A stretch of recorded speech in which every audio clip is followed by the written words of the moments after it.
తిరుమల తిరుపతి దేవస్థానం పాలక మండలి తొలి సమావేశంలోనే కీలక నిర్ణయాన్ని తీసుకున్నారు. ఇక నుంచి సాధారణ భక్తులకి పెద్దపీట వేయాలని పాలక మండలి సమావేశం నిర్ణయించింది. సర్వదర్శనానికి వచ్చే భక్తులకు 2 నుంచి 3 గంటల్లోగా దర్శన భాగ్యం కల్పించేలా చర్యలు తీసుకోవాలని తీర్మానించారు. శ్రీవాణి ట్రస్ట్ రద్దు చేయాలని నిర్ణయించారు. దేవలోకల్లో ముంతాజ్ హోటల్ నిర్మిస్తున్న 20 ఎకరాల స్థలాన్ని తమకి అప్పగించాలని టీటీడీ బోర్డు ప్రభుత్వాన్ని కోరింది. ముంతాజ్ హోటల్ నిర్మాణాన్ని ఆపివేయాలని బోర్డు నిర్ణయించింది. ముఖ కమల కమల హిత కమల ప్రియా కమల సతీ ముఖ కమలే క్షణ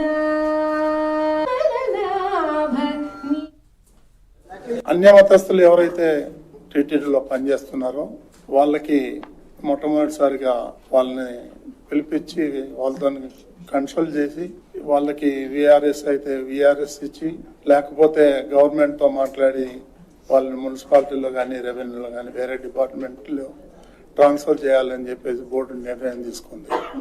తిరుమలలో డంపింగ్ యార్డ్ అయితే ఉంది. నేను మొట్టమొదటిసారి దాన్ని సందర్శించడం జరిగింది. అది 3-4 నెలలలో మొత్తం క్లియర్ చేయాలని చెప్పేసి అధికారులను ఆదేశించాలని బోర్డు నిర్ణయం తీసుకుంది. ముఖ్యమంత్రి చంద్రబాబు నాయుడు గారి హయాంలో గరుడ వారిది ఏదైతే ఉందో ఆయన స్టార్ట్ చేశారు.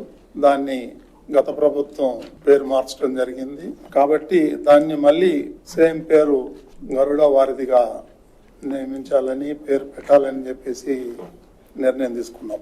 ఈ అలిపిరిలో ఏదైతే 20 ఎకరాలు భూమిలో టూరిజం వాళ్ళకి అలాట్ చేయడం జరిగింది అటవీ శాఖ, అక్కడ గతంలో చంద్రబాబు నాయుడు దేవలోకం అనే ఒక ప్రాజెక్టుని ప్రారంభించాలని ఒక మంచి ఆలోచనతో ప్రారంభిస్తే దాన్ని ఇప్పుడు కొన్ని చేతులు మారి ముంతాజ్ అనే హోటల్ 5 స్టార్ హోటల్ కన్స్ట్రక్షన్ కోసం ప్రయత్నాలు జరిగినాయి.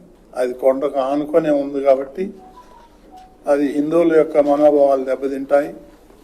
దాన్ని మేము సుదీర్ఘంగా చర్చించాం. దాన్ని ఆ ప్రభుత్వం భూమి అయితే ఉందో దాన్ని టీటీడీకి హ్యాండ్ ఓవర్ చేయమని చెప్పి